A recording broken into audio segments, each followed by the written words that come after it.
আর 40,000 টাকা তুই রেডি কর। মোর টাকা রেডি করব পারা নাই, মোর কামটো করা নাই। স্যার যেটো আমাক বসুন্ধরা হেৰি দিছিল, আমি গৰিব মানুহ শুনি ভালে লাগিছে, কিন্তু আমি হেৰি কৰিছিলো, মই দিছিলো 58 লেচাৰ, সি মাত্ৰ 10 লেচাৰ কৰি দিছে মোক। আৰু বাদ বাকীখিনি কয় যে বড়োলেণ্ড বসে এনেকৈ আমাক ফাঁকি দি থাকে। কেইবাদিনো গৈছো তাৰ ঘৰত, পাত্তাই নিদিয়ে আমাক। মাটিখিনি মানে এনেই পৰি ৰ'ল। এইটো যাতে আমাৰ হিমন্ত বিশ্ব শৰ্মাই নাই বিচাৰ দিয়ে, আমাৰ বসুন্ধৰা কামটো যাতে সফল হয়, সেইটো কাৰণে আমি অনুৰোধ জনাইছো হিমন্ত শৰ্মা। ভাল ভাল মণ্ডল আইছিল, তাক খেদাই লাগ।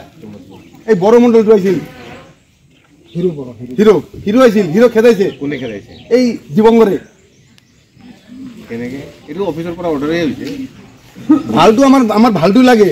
আমাৰ এই বয় মণ্ডল নালগে, আমাৰ গাঁৱৰ মণ্ডল হ'ব লাগে। অফিসৰ পৰা আজি 12 বছৰ ধৰি 12 বছৰ কেনে কৰিম থাকে। 12 বছৰ ইয়াতে মণ্ডল 12 বছৰ নাই নেকি? এটা মণ্ডল আৰু 14 দিন আহি থাকবা পাৰা নাই, ইয়াক ট্ৰান্সফাৰ কৰি দিছে। এটো কি এটা অফিসৰ কাম নাকি? অফিসৰ খালি দিবাংগৰে দেখছ না? খালি কি দিবাংগৰে আছে নাই? দালালি লাগে নেকি এতে? তাতে লিখছে অৰ্ডাৰ কাম কৰা নাই যে বসুন্ধৰা বড়োলেণ্ড বুলি আমাৰ ফলত মানে লগত নিলিখি হেমন্ত বিশ্ব শৰ্মা মানে ফলত হৰুপাটা দালালগিৰি নচলিব, হৰুপাটা সাৰ্কুলাৰ দালালগিৰি নচলিব, হৰুপাটা সার্কুলার দালালগিরি নচলিব। দিবাংগর মণ্ডল গো ব্যাক, দিবাংগর মণ্ডল গো ব্যাক, দিবাংগর মণ্ডল খেদি দিয়ক, দিবাংগর মণ্ডল খেদি দিয়ক। মেইন কাম কৰি আছে দিবাংগর মণ্ডলে। মেইন হল দিবাংগর মণ্ডল যাতে আমার এই হরুপেটা সার্কুলার কোনো দিনও কোনো সম্মানরে এইখানে কাম আমার বাহাবাড়ির মণ্ডল নালগে মোর এই দিবাংগর মণ্ডল নালগে আমার এই বহুত খেলামালা কৰি আছে। মাটিৰ জাল নামজাৰি কৰি পেলাই বেলেগো তাতে বিক্ৰি কৰি দিছে, জাল নামজাৰি কৰিছে। লেসাত লাগে তাৰ 2000 কৰি, আমি 100 না কিনছো, আমাক হুদা লাগব সি বেলেগৰ নামত কিয় কৰা এইটো। 10,000 টাকা খাইছে, এভৰিথিং 10,000 লৈছে, 50,000 টাকা লাগে। মই এপ্লাই কৰিছিলো, মোৰ কাগজ ঘূৰাই দিছে। দিয়াৰ পিছত মোক কৈছে আৰু 40,000 টাকা তই ৰেডি কৰ। মই টাকা ৰেডি কৰিব পাৰা নাই, মোৰ কামটো কৰা নাই। মোক ঘূৰাই দিলা, কয় কি এইটো আপোনাৰ নহ'ব, আপোনাৰ 150,000 কাগজ লাগে। মই কৈছো দাদা ছাৰ মোৰ তাতে 150,000 কাগজ নাই। সি কৈছে এতিয়া আপোনাৰ পইচা লাগিব। মই কৈছো কিমান লাগিব? কয় 50,000। 50,000 নাই, কয় কিবা আছে না? মই কৈছো মোৰ তাতে 10,000 আছে, কয় দিয়ক। দিয়াৰ পিছত গেলো, এটা 1 নম্বৰ গেল, 2 নম্বৰ যাইলো, কয় কি নহ'ব আৰু টাকাটো ৰেডি কৰা। মোৰ টাকা নাই, সি কইলা কি নহ'ব। এতিয়া তাৰ দেউতাৰ নামত মাটি আছিল, এতিয়া কি কৰিছে তলে তলে সি তাৰ পুতেকৰ নামত কৰি দিছে। আৰু আমি গেলে আমাক খালি কয় কি আপোনাৰ মাটিটো বিধি দি। এতিয়া মোৰ তো বিধি দি কোনো ই নাই, সি কি বাহাবাৰীতে কৰিছে। আমি বাহাবাৰী পৰা আহিছো। এই দিবংগৰ মণ্ডল।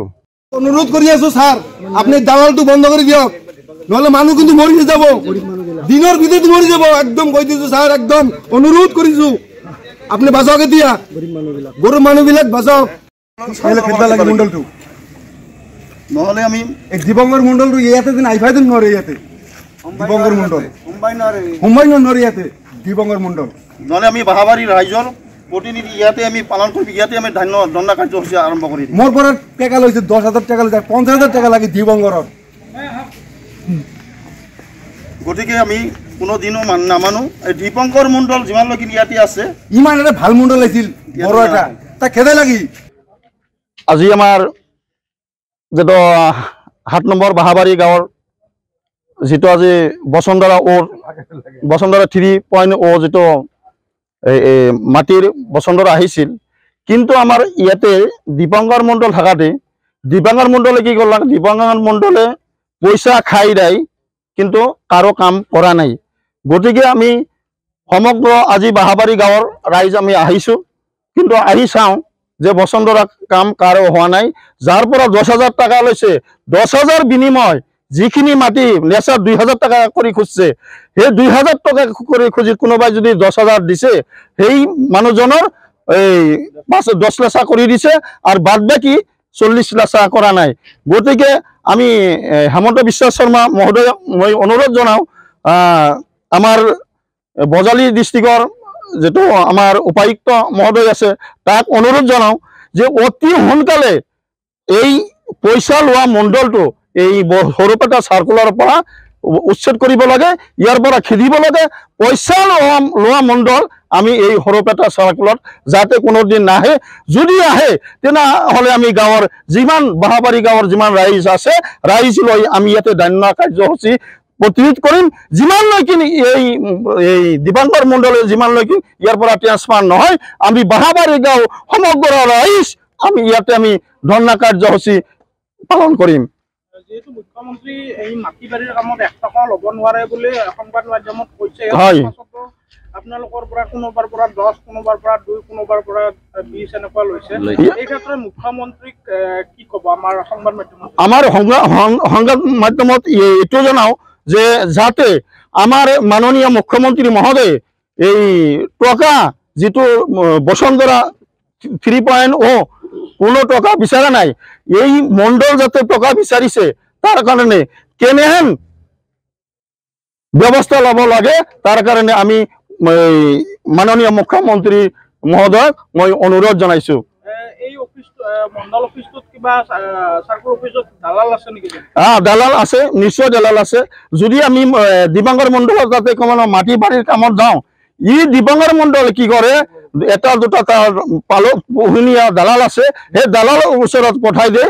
সেই দালাল কেইটা অতি সোনকালে এই মাননীয় মুখ্যমন্ত্ৰী মহোদয় আমি অনুৰোধ জনাইছো, অতি সোনকালে এই দালালটো এৰেষ্ট কৰিব লাগে, নহ'লে আমি এই বাহাবাৰী গাঁও প্ৰতি ৰাইজ আমি ইয়াতে বহি ধৰ্ণা কাৰ্যসূচী পালন কৰিম।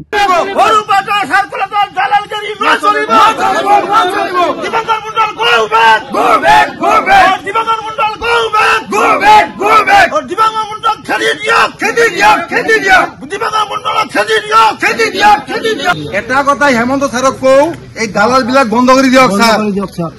হেমন্ত ছাৰক অনুৰোধ কৰি আছো ছাৰ, আপুনি দালালটো বন্ধ কৰি দিয়ক, নহলে মানুহ কিন্তু মৰি যাব, দিনৰ ভিতৰত মৰি যাব। একদম কৈ দিছো ছাৰ, একদম অনুৰোধ কৰিছো, আপুনি বাঁচাওক, এতিয়া গৰু মানুহ বিলাক বাঁচাওক। ছাৰ 7 বিঘা 1 কাঠা 12 লেচা মাটি, এই মাটিটোৰ পাট্টাদাৰ হল স্বপন বৰ্মন, মনু বৰ্মন, নিৰণ বৰ্মন। এতিয়া দীপংকৰ বৰ্মনে কি কৰিছে, মনু বৰ্মন আৰু নিৰণ বৰ্মনৰ নামত স্বপনৰ নাম কাটি গোটেই মাটিখিনি এই মনু নিৰণৰ নামত কৰি দিছে। এতিয়া পইচা খাই পিনি কৰি দিছে। এতিয়া স্বপনৰ অংশৰ মাটিখিনি আধা অংশ মই কিনিছো অভেন বৰ্মন, সেই মাটিখিনি স্বপনৰ পৰা বেলেন কাগজত চহি নি সেই মাটিটো ওপৰত কেছ দেখুৱাইছে মোৰ ওপৰত, স্বপনে কেছ কৰা বুলি। পিছত মই স্বপনক সুধিলো, স্বপনক কলো যে বৰডেকা তুমি তোমাৰ পৰা মই মাটি কিনছো, তুমি মোৰ ওপৰত কিয় কেছ কৰিছা? মই কেছ কৰা নাই, তাহন বেলেন কাগজত চহি নিছে, মোৰ মাটিটো বাটাৰি কৰি দিব। সেইবাৰ যে আৰু চাওঁ 2 দিন পিছত চাওঁ আৰু মোৰ নামত ৰবেনৰ নামত নোটিছ আহিছে সেই মাটিটোৰ পৰা মোক উচ্ছেদ কৰাৰ কাৰণে। 5.5 লাখ টকা খৰচ কৰি তাৰপিছত মই মাটি কিনি ঘূৰাই আনিলো। আজিলৈকে টকা পইচাৰ কথা কোৱা নাই, মই এপ্লাই কৰিব খুজিছিলো, দীপংকৰে কৈছে কি এপ্লাই কৰিব নালাগে, তোমাৰ মাটিখিনি মই ঠিক কৰি দিম। এতিয়া তলে তলে মনু নিৰণৰ নামত কমপ্লিট মাটি কৰি দিলাক, 3 বিঘা 8 লেচা মাটি, 150 পাট্টা 122 দাগ মাটি। অলপ তদন্ত কৰক হিমন্ত ছাৰ। আপুনি বিচৰা বাতৰি পাব কেৱল নিউজ 18 এপত। নিউজ 18 এপ ডাউনলোড কৰিবলৈ স্কেন কৰক এই QR কোড। গুগল প্লে ষ্টৰতো পাব এই নিউজ 18 এপ।